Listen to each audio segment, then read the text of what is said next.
Hello, स्वागत है आपका कॉमिक्स की दुनिया में। और आज हम पढ़ने वाले हैं त्रिकाल देव की नई कॉमिक्स काली खोपड़ी। देखते हैं। बाबा के भयानक पर्वतों पर बने विशाल सर्प महल में आवाज़ आती है। कौन हो तुम? मुझे यहाँ क्यों लाया गया है? यहाँ पे कोई शैतान है। मुझे काली खोपड़ी कहते हैं। मैं तेरी बलि देकर विश्व सम्राट बनना चाहता हूँ। यहाँ पे एक ऋषि को बांधा गया है। यहाँ पे कोई राक्षस है जिसके हाथ में कटे हुए सर हैं। वो राक्षस आगे कहता है, अपने इस इच्छा को जब मैंने अपने इष्ट देव रक्तासुर के सामने रखा तो उन्होंने कहा, बस इसके लिए तुम्हें शैतान देवता को प्रसन्न करना होगा। तब उन्होंने मुझे तुम्हारे त्रिकाल देव और अग्नि देवता के दिव्यास्त्र के बारे में बताया और बोले, अमावस्या की रात को शैतान देवता का आवाहन करना, तुम्हारी मनोकामना अवश्य पूर्ण होगी। और यहाँ पे एक सेंटेंस छूट गया। और उन्हें प्रसन्न करने के लिए महर्षि अग्निवेश की अग्नि देवता के दिव्यास्त्र से बलि चढ़ानी होगी। महर्षि अग्निवेश की बलि। उसी दिन मैंने कसम खाई, मैं अग्निवेश की बलि चढ़ाकर ही दम लूँगा। आगे, मूर्ख, तेरा ये सपना कभी पूरा नहीं होगा। तो राक्षस कहता है, कौन? क्यों? कौन रोकेगा मुझे? तो ऋषि कहते हैं, मेरा शिष्य त्रिकाल देव। तो राक्षस कहता है, त्रिकाल देव? हाँ हाँ हाँ, उसी का तो इंतज़ार है। दिव्यास्त्र उसी से तो छीनना है। आगे, इधर कौशल नगर के राजमहल में, क्या कह रहे हो तुम? मैं सच कह रहा हूँ गुरुदेव। गुरुदेव का अपहरण हो गया है राजकुमार। कैसे हुआ ये सब? सारी बात बताओ। उसे वो ऋषि बताता चला गया। राजकुमार रोज की भांति गुरुदेव हमें पढ़ा रहे थे। अपराधी को क्षमा करना ही उसके लिए सबसे बड़ा दंड है। अचानक, आई बचाओ बचाओ, हाय मरा, यह चीख पुकार कैसी मच गई? गुरुदेव कहते हैं, आओ देखते हैं। सभी लोग उसी दिशा में चलने लगते हैं। बाहर का दृश्य देख, ओह यह क्या चमत्कार है। अगले ही पल, इन दुष्टों से निपटने के लिए अपनी दिव्य शक्तियों को भेजना होगा। दिव्य शक्तियाँ जाती हैं, उनसे लड़ने लगती है राक्षसों से। वह दोनों दिव्य शक्तियाँ शत्रुओं पर टूट पड़ी। आए खचाक खचाक। ठीक उसी समय, अरे वह देखो, गुरुदेव के पीछे वही विचित्र गोला प्रकट हो रहा है। और इसके पहले कि कोई कुछ समझ पाता, और राक्षस गुरुदेव पर झपट पड़ते हैं। आओ दुष्टों, तुम्हारा अंत ही तुम्हें यहाँ लाया है। गुरुदेव के हाथों से किरणें निकलती। किरणों के उन दोनों से टकराते ही बड़ाम ढुश। लेकिन कुछ उस दूसरे क्षण, ओह विशेला धुआं। गुरुदेव खांसने लगते हैं और बेहोश हो जाते हैं। फिर इसके पहले कि हम कुछ कर पाते, ठीक उसी क्षण, हा हा हा, आखिर यह मेरी जाल में फंस ही गया। ओह, अगले ही पल, अब मुझे कोई नहीं रोक सकता। वो राक्षस गुरुदेव को उठा ले जाता है उस गोले के अंदर। इस तरह वह दुष्ट गुरुदेव का अपहरण करके ले गया। पूरी बात सुनकर त्रिकाल देव की आंखें क्रोध से जल उठी। गुरुदेव के अपहरणकर्ता को मैं जीवित नहीं छोड़ूंगा। तभी दो शक्तियाँ आती हैं। इस शुभ कार्य में हम भी तुम्हारे साथ हैं त्रिकाल देव। तुम कौन हो मित्र? त्रिकाल देव उनसे पूछता है। गुरुदेव की मानसिक शक्तियों के पुंज। हमें ही गुरुदेव ने उन दुष्ट शक्तियों से लड़ने भेजा था। ओह, हमें अविलंब गुरुदेव को ढूंढने निकल चलना चाहिए। त्रिकाल देव कहता है, तुम ठीक कह रहे हो। फिर तीनों महर्षि अग्निवेश की खोज में निकल पड़े। इस तरह से अभी वह कुछ दूर ही बढ़े थे कि ओह अरे, राक्षस उन्हें दिखाई देते हैं। त्रिकाल देव, यही वह लोग हैं जो गुरुदेव को ले गए थे। त्रिकाल देव तलवार निकालता है। अब तो इनकी मृत्यु निश्चिंत है। अगले पल तीनों कहर बन कर टूट पड़ते हैं उन लोगों पर। मेरे आगे तेरी एक नहीं चलेंगी दुष्ट राक्षस, ले मर। देवी नाम है मेरा। और राक्षसों पर हमला करती है। तुम जैसों की मौत हूँ मैं। खचाक। मेरी शक्तियों से परिचित नहीं हो अभी तुम। साक्षात काल हूँ। काली खोपड़ी इस सारे दृश्य को जादुई दर्पण पर देख रही थी। ओह, मेरे सैनिक हार रहे हैं। अब मुझे ही कुछ करना होगा। उधर त्रिकाल देव और अपने और उसके साथी शत्रु से भिड़े हुए थे। उनके गले काटता रहा, कोई चिल्ला रहा था, हाय मरा। अचानक, रुक जाओ त्रिकाल देव, वरना मैं तुम्हारे गुरुदेव का अंत कर दूंगा। त्रिकाल देव, यही वह बदमाश है जो गुरुदेव को ले गया था, देवी कहती हैं। त्रिकाल देव कहता है, ओह तो यही है काली खोपड़ी। काली खोपड़ी कहता है, हाँ, तेरा गुरु मेरी ही कैद में है। वो आगे कहता है, यदि उसकी जान बचानी है तो खुद को मेरे हवाले कर दे, वरना। त्रिकाल देव कहता है, ओह मजबूरी थी, उन्हें आत्मसमर्थन करना ही पड़ा। हा हा हा, समझदार हो। ले चलो इन्हें, गुरुदेव की जान बचाना ज़रूरी है वरना सबकी मौत बन जाता, ऐसा त्रिकालदेव सोचता है। कुछ देर बाद काली खोपड़ी के दरबार में काली खोपड़ी हंसता है, हा हा हा, इसके बल पर ही तू आज़ाद होने की कह रहा था ना, अब देख उसका हाल। वो आगे कहता है, कल अमावस्या की रात इस दिव्यास्त्र से तेरी बलि चढ़ा दूंगा, मैं विश्व सम्राट बन जाऊंगा, हा हा हा। अब तक यह यहाँ सुरक्षित रहेगा, तब तक ये यहाँ सुरक्षित रहेगा। ले जाओ इन तीनों को और विशेष बंदी गृह में डाल दो। कुछ देर बाद विशेष कैद खाने में गुरुदेव को बचाना होगा वरना वो दुष्ट पृथ्वी पर कहर ढा देगा। लेकिन किरणों का यह घेरा तोड़ना असंभव है, काश हम किसी तरह इस बंदी गृह से निकल पाते। तभी एक आवाज़ ने उन्हें चौंकाया, इस कैद से तुम्हें मैं निकाल सकता हूँ दोस्तों। यह आवाज़, वो खिड़की से झांक के देखते हैं, लगता है साथ वाली कोठरी में कोई है, आओ देखते हैं कौन है।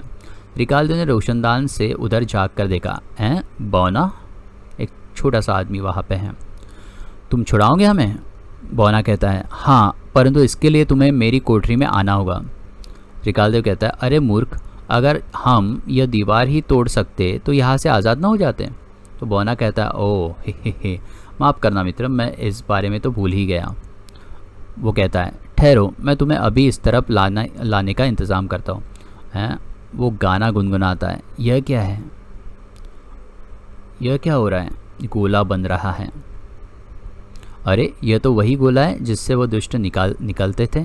तभी सोच क्या रहे हो मित्र, इस गोले में समा जाओ, तुम तुरंत मेरे पास आ जाओगे। कुछ सोचकर त्रिकालदेव और उसके साथी गोले में समा गए। जैसे ही वह दूसरी तरफ निकले, और हैं ये क्या, हम यहाँ कैसे आ गए? तुम कौन हो मित्र, और यह क्या चमत्कार है? बौना कहता है, मेरा नाम बौनाराम है मित्रों, मैं एक आविष्कारक हूँ। आगे कहता है, यह चमत्कार मेरे इस कालचक्र यंत्र का है, यह मनुष्य को कहीं भी वक्त किसी भी काल में ले जा सकता है। तो आगे वो कहता है, ऐसा एक यंत्र हमने काली खोपड़ी के पास भी देखा है, क्या वह भी तुमने ही बनाया था? वो कहता है, हाँ, वह यंत्र काली खोपड़ी ने मुझसे ही छीना था, लेकिन मानवता की हत्या का जिम्मेदार नहीं बन सकता, इसलिए मैंने यहाँ से भागने के लिए पुनः इस यंत्र का ईजाद किया है। त्रिकालदेव कहता है, वाह, तुम्हारे विचार तो बहुत उत्तम है मित्र। आगे बौना कहता है, और तुम और मुझे यहाँ कैद कर दिया था ताकि मैं उसके लिए और ख़तरनाक आविष्कार बना सकूं। आगे देवी कहती है, त्रिकालदेव, हमें बातों में समय नष्ट न करते तुरंत यहाँ से निकल जाना चाहिए। बौना आगे कहता है, तुम ठीक कह रहे हो मित्र, बोलो कहाँ चलना है? काली खोपड़ी के दरबार में, ऐसा कहता है त्रिकालदेव। अगले पल बौनाराम की उंगलियां कालचक्र यंत्र के बटनों के ऊपर नाच रही थीं। अगले क्षण दूसरा बटन दबाने पर उसमें से स्वर लहरिया के साथ कुछ किरणें फूटी, सारे उस गोले में समा गए। आओ मेरे साथ। अगले ही पल वो काली खोपड़ी के दरबार में थे। वे रहे गुरुदेव, उन्हें छुड़ाना होगा। उफ, क्या हाल कर दिया है दुष्ट ने गुरुदेव का। लेकिन जैसे ही त्रिकालदेव ने महर्षि अग्निवेश को छुआ, वहाँ से बिजली कड़की और वो दूर जा गिरा। उफ, धड़ाम। उफ, गुरुदेव तो काली खोपड़ी के सुरक्षा कवच में कैद है। आगे वो कहता है, केवल दिव्यास्त्र ही इस कवच को काट सकता है। दिव्यास्त्र तो वह रहा, मैं अभी उसे प्राप्त करता हूँ। त्रिकालदेव दिव्यास्त्र को पकड़ने की कोशिश करता है, लेकिन देवी ने जैसे ही दिव्यास्त्र को उसे छुआ तो दूर जा गिरी। हैं, यह देख त्रिकालदेव की आंखों में खून उतर आया। गुरुदेव को बचाने के लिए मुझे दिव्यास्त्र प्राप्त करना ही होगा। त्रिकालदेव आगे बढ़ता है, चाहे कुछ भी हो। दिव्यास्त्र को हाथ लगाते ही भयंकर पीड़ा के दौर से गुजरने लगा उसका शरीर। लेकिन त्रिकालदेव के दृढ़ निश्चय के आगे वो बेकार था। त्रिकालदेव ने दिव्यास्त्र वहाँ से निकाल ही लिया। तभी, ऐसा करके अपनी मौत को बुला लिया है तुमने। राक्षस वहाँ आ जाता है, और तुझे जिंदा छोड़ना मेरी बहुत बड़ी भूल थी, जिसे मैं अब नहीं दोहराऊंगा। उफ, राक्षस हमला करने को कहता है, समाप्त कर दो इन चारों को। हम मिट्टी के खिलौने नहीं हैं दुष्टों, जिन्हें तुम ठोकर मार कर नष्ट कर दोगे। हम चट्टान हैं तुम्हारे लिए। धड़ाम। हाँ, वो लड़ते हैं, राक्षसों को मारते हैं।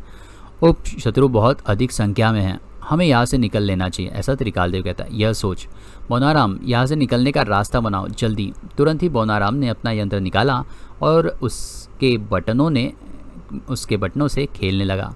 यह देखो, यह लोग भागने की कोशिश कर रहे, रोको उन्हें। उधर रास्ता तैयार हो गया। त्रिकालदेव, जल्दी चलो। तीनों उस गोले की तरफ भाग खड़े। बोनाराम, यह सब तेरी वजह से हुआ ना, मैं तुझे जिंदा नहीं छोड़ूंगा। लेकिन किरणें बोनाराम से टकराने की बजाय यंत्र से जा टकराई। अरे बोनाराम गिर गया, तुम चलो मैं उसे लाता हूँ। एक लंबी छलांग लगाई त्रिकालदेव ने और बोनाराम को उठा लिया। अगले ही पल वो गोले में समा गए।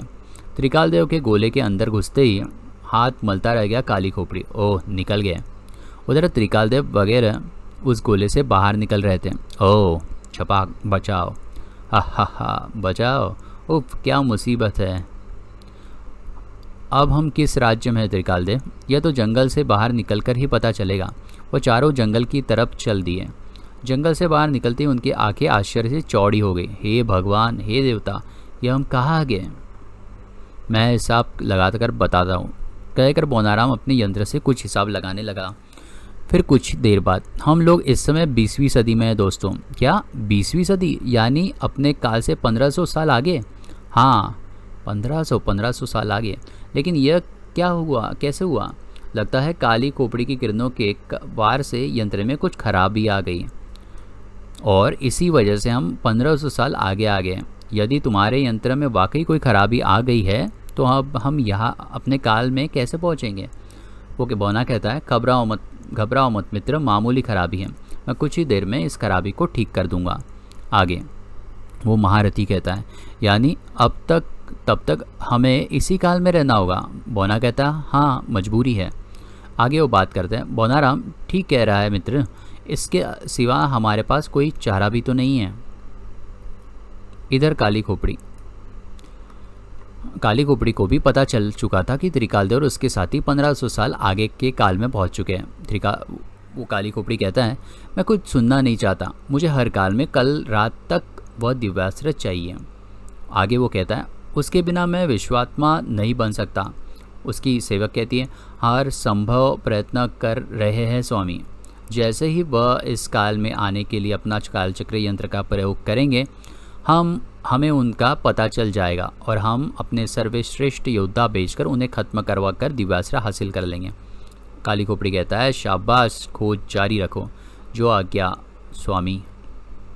इधर त्रिकालदेव और उसके साथी 20वीं सदी में हैं। हे ईश्वर, कितना विशाल भवन है। आगे दूसरा साथी कहता है, यहाँ से भाग चलो, अगर ये हमारे ऊपर गिर गया तो मुसीबत आ जाएगी। तभी चर्र, अरे गाड़ी की ब्रेक लगती है। अबे ओ हलकट, अंधा है क्या, गाड़ी नहीं दिखती? चारों एक दूसरे मुंह देखने लगे। क्या कह रहे हैं ये? पता नहीं, ये साले नौटंकीबाज ऐसे नहीं हटेंगे, इन्हें उठाकर फेंकना होगा। पाँचों जीप से कूदकर उनकी तरफ बढ़ते हैं। ऐसी धुनाई करूँगा कि ज़िंदगी भर याद रखोगे। क्या बे साले, क्यों बे साले, तुझे हॉर्न सुनाई नहीं देता क्या? ये आप क्या कह रहे हैं मित्र? साले, एक तो नौटंकी करता है, ऊपर से सवाल करता है। ये बुलबुल तो बड़ी नमकीन है। यह सहन करना देवा के लिए कठिन था। अंततः पीछे हट दुष्ट आई, एकदम दूर जाके गिरता है वो आदमी। उस्ताद, अबे देख क्या रहे हो, चीर फाड़ कर फेंक दो कुत्तों को। चारों ने तेजी से अपने अपने चाकू निकाल लिए। छोड़ना नहीं सालों को। उस्ताद पर हाथ उठाया इन्होंने और उस पर हमला करने लगते हैं चाकू निकाल के। तभी ऐसी भी क्या जल्दी है भैया, चारों तेजी से पीछे पलटे। अबे घेचू, एक तो सड़क पर गुंडागर्दी कर रही हो और ऊपर से उस्ताद का नाम पूछ रही हो। कौन है बे तू? खैर, जब तू इतने प्यार से पूछ रही है तो बताता हूँ। उस्ताद को क्रूक बॉन्ड और चेला ऑफ जेम्स बॉन्ड कहते हैं। क्रूक बॉन्ड जम करता है उन पर, और तुम जैसों की दुम सीधी करना अपना ही काम है। और अपुन का नाम है मोटू। जो अपुन के उस्ताद का काम, वही अपन का काम। और आगे वो भी लड़ने लगता है। हमें भी इनकी सहायता करनी चाहिए, इसकी ज़रूरत नहीं पड़ेगी, हमारे मददगार संभाल लेंगे। आगे, लेकिन बोनाराम लड़ाई में कूद गया। मैं करता हूँ इनकी मदद, अब तुझे कोई नहीं बचा पाएगा साले। तभी हम बचाएंगे। वाह बोने उस्ताद, कमाल कर दिया तुमने, धोती फाड़कर रुमाल कर दिया। तभी अरे, क्रूकबॉन्ड तो तेजी से एक तरफ होकर बच गया, लेकिन बोनाराम न बच सका। हाय रे, मर गया। हाय, मेरा दांत हिल रहा है, अब नहीं छोड़ूंगा इन्हें। बोनाराम उस आदमी पर वार करता है। क्रूकबॉन्ड और मोटू भी दुश्मनों की खटिया खड़ी करने पर तुले हुए थे। आज तुम्हारी टाट का तबेला न बना दिया तो मेरा नाम क्रुकबॉन्ड नहीं। हाय छोड़ दे जालिम, और मैं तुझे भरतनाट्यम करके छोड़ूंगा। मुझे माफ़ कर दे बाप। जल्दी सबको धराशायी कर दिया तीनों ने। धन्यवाद मित्र। Mention not. तुम जैसे शरीफों की रक्षा करना अपुन का फ़र्ज़ है। इतना कहकर चल मोटू प्यारे, पेट में चूहे कूद रहे ढेर सारे। क्रुकबॉन्ड और मोटू अपनी सुपर कार में बैठकर वहाँ से रवाना हो गए। चले गए, कितने अच्छे थे दोनों। अब हमें भी यहाँ से चल देना चाहिए, भीड़ ने ज़्यादा देर रहना हमारे लिए अच्छा नहीं है। चारों एक सुनसान पार्क में आ बैठे। अपने यंत्र को शीघ्र ठीक करो बोनाराम, इस वातावरण में हमारा दम घुट रहा है। ठीक है। अगले ही पल, अरे क्या हुआ? यंत्र कहीं गिर गया? क्या कहा? गिर गया यंत्र? लगता है लड़ाई के दौरान गिर गया। तब तो तुम्हारा यंत्र उस वाहन में गिरा होगा जिसमें तुम गिरे थे। हाँ शायद वही गिरा होगा। वह वाहन तो हमारे मददगारों का था, लेकिन हम उन्हें ढूंढेंगे कहाँ? अगर उस यंत्र को वापस लाना है तो हमें उनकी तलाश करनी होगी। इधर आज का फाइट कैसी थी? एकदम फर्स्ट क्लास, पूरे सलमान खान लग रहे थे। क्या मारा था, वाह। तभी ओ गाय, वो ब्रेक लगाते हैं। गाय को बचाने के क्रुकबॉन्ड ने पूरी ताकत से ब्रेक दबा दिया। आए मार डाला, आए। तभी मोटू अपना सारा दर्द भूल गया। उसे यंत्र दिखाई देता है। ये क्या बॉन्ड भैया? वो लगता है मोटू सीट के बीच फंस गया है, उसे निकालना होगा। मोटू को सीट के बीच से निकालने के लिए क्रुकबॉन्ड को पूरी ताकत लगानी पड़ी। जोर लगा कि हईशा। ओए ये क्या है तेरे हाथ में? यही तो मैं सोच रहा हूँ कि ये है क्या। इसे तो मैंने उस बौने के पास देखा था, ज़रा दिखा तो। अगले ही पल वह उस पर लगे बटन दब को छेड़ने लगा। यह तो कोई म्यूज़िकल इंस्ट्रूमेंट है। हाँ कितना अच्छा संगीत निकल रहा है इसमें से। वाह बड़ा अजीब सा वाद्य है, पहले कभी नहीं देखा। अपनी प्रयोगशाला में पहुंचकर इसके बारे में अच्छी तरह से जानना होगा। लेकिन खाना तो खाने को मार गोली। पहले यह देखेंगे कि यह चीज़ क्या है। और इधर काली खोपड़ी के दरबार में महामहिम, उन लोगों का पता मिल गया। ठीक है, तुरंत इन पाँचों के साथ वहाँ पहुँचो और उन्हें ख़त्म करके वह दिव्यास्त्र और कालचक्र ले आओ। वो कहती है जो आज्ञा महान काली खोपड़ी। तुरंत ही सब चले जाते हैं। उधर राजनगर में, कहीं तुम उन लड़कों की बात तो नहीं कर रहे जिन्होंने तुम्हें गुंडों से बचाया था? हाँ मित्र, क्या तुम बता सकते हो वो कहाँ रहते हैं? वो कहते हैं अरे क्रुकबॉन्ड और मोटू, राम को तो कौन नहीं जानता, मैं अभी उनका पता बताता हूँ। पान वाले क्रुकबॉन्ड के घर का पता जानकर वहाँ उस तरह रवाना हो गए। क्रुकबॉन्ड और मोटू राम नाम सोच रहे। इधर क्रुकबॉन्ड और मोटू के घर पर, अबे अब बंद भी कर इसे बजाना। नहीं करता, इसका संगीत सुनने में बड़ा मज़ा आता है। ठीक है बेटा, कुछ देर और बजा लें, फिर मैं इसका तिया ताचा पी करता हूँ। वह क्या म्यूज़िक है? तभी हाय मर गया। अरे बाप रे बापू, अब बजेगा तबला तेरे टाट का। तुम्हारा यह टुन टुन सुनकर दिमाग खराब हो गया है। कमबख्त न खुश चैन में रहते हो ना किसी को रहने देते हो। हाँ निकाल, क्या बजा रहा था? लेकिन अंकल, अबे अंकल के बच्चे, निकालता है या दू एक रामपुरी झापड़ है? रामपुरी झापड़ देता हो। ये लीजिए, यह तो बड़ी शानदार चीज़ है। कहाँ से खरीदी? खरीदी नहीं, यह हमें हमारे गाड़ी में पड़ी मिली थी। ये क्या चुराई है क्या? नहीं डैडी, मैं सच कह रहा हूँ। आप नालायक को एक पुलिस इंस्पेक्टर को बेवकूफ़ बनाने की कोशिश कर रहे हो। आगे वो सोचता है। तभी गुलाबवती ने बीच बचाव किया। उसकी पत्नी कहती है अजी अब इन पर बरसना छोड़ो और चलो, आपको थाने जाने को देर हो रही है और मुझे शॉपिंग पर। वो ठीक है बच्चू, मैं इसे अपने साथ थाने ले जा रहा हूँ। वहाँ इसके बारे में पता करूँगा। अगर ये सचमुच किसी का निकला तो तुम दोनों की खाल में नमक लगाकर सुखा दूँगा। इंस्पेक्टर धमाकासी के बाहर निकलते ही क्रुकबॉन्ड मोटू को एक झापड़ मारता है। कितनी बार मना किया था तुझे कि उसे मत बजा, मगर तू माना ही नहीं।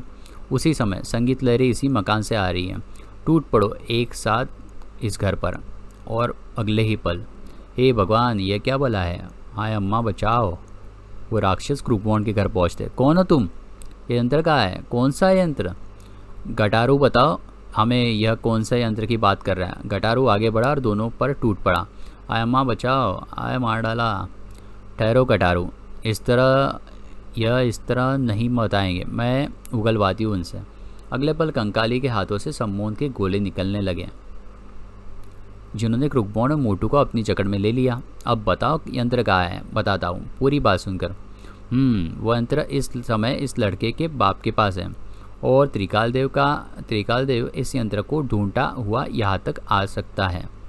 गुडारू, तुम इसके पिता के पास से वह यंत्र लेकर आओ। मैं यही रुकूंगी ताकि त्रिकाल देव वगैरह यहाँ आए तो भाग न सके। मैं स्वामी को खबर करती हूँ। गुडारू अपने साथियों और बॉन्ड के साथ वहाँ से रवाना हो गया। इधर थाने में बैठा धमाका सिंह उस यंत्र से निकलते संगीत के मजे लूट रहा था। वाह, क्या संगीत निकल रहा है। अचानक दीवार तोड़कर क्रुकबॉन्ड और कुछ राक्षस आते हैं। अरे बाप रे, बॉन्ड को देख, उल्लू के पट्टो, यह क्या हरकत है? और ये तीनों भूत कौन है? सापलू, इससे वह यंत्र छीन लो। अगले ही पल, अरे ये क्या कर रहे हो? चलो यहाँ से। वो इंस्पेक्टर से यंत्र छीन लेते हैं। अनोखे, यह हरकत तुझे महंगी पड़ेगी। यह यंत्र प्राप्त करने के लिए तूने एक पुलिस ऑफिसर पर हमला किया। मैं तुझे छोड़ूंगा नहीं। वह यंत्र लेकर गटारू वापस कंकारी के पास पहुंच गया। शाबाश, मैंने स्वामी को खबर कर दी है, वो आते ही होंगे। ठीक उसी समय बॉन्ड के घर के बाहर यही पता दिया था ना उस भले मानस ने। तो आओ अंदर चलते हैं। लेकिन अंदर घुसते ही, आओ त्रिकाल देव आओ, हमें तुम्हारा ही इंतज़ार था। हे दुश्मन, अगर अपने साथ साथ इन दोनों का भला भी चाहते हो तो खुद को मेरे हवाले कर दो, वरना। ये बातें कोई और भी सुन रहा था। नहीं, इन्हें कुछ मत करना, हम समर्पण करते हैं। पुलिस वाला सोचता है, ओह अनोखे और मोटू की जान खतरे में है, मुझे कुछ करना होगा। अगले ही पल इंस्पेक्टर अंदर आता, धाए धाए। अरे बापू फूफाजी आई, राक्षसों पे गोली चलाने लगता है। आज़ाद होते ही क्रुकबॉन्ड भी उस राक्षस पे हमला करता है। त्रिकाल देव ने झपट कर यंत्र उठाया और कहता है, अब बोलो दुष्टो, तुम्हारा क्या हश्र किया जाए। बॉन्ड और मोटू धमाका सीन से लिपटे हुए थे। वाह बापू, आज तो आपने कमाल कर दिया। दूसरा मोटू कहता है, हाँ फूफा जी, आपके होते हुए ये दुश्मन हमें मार डालते हैं, आप ना होते तो ये दुश्मन हमें मार डालते हैं।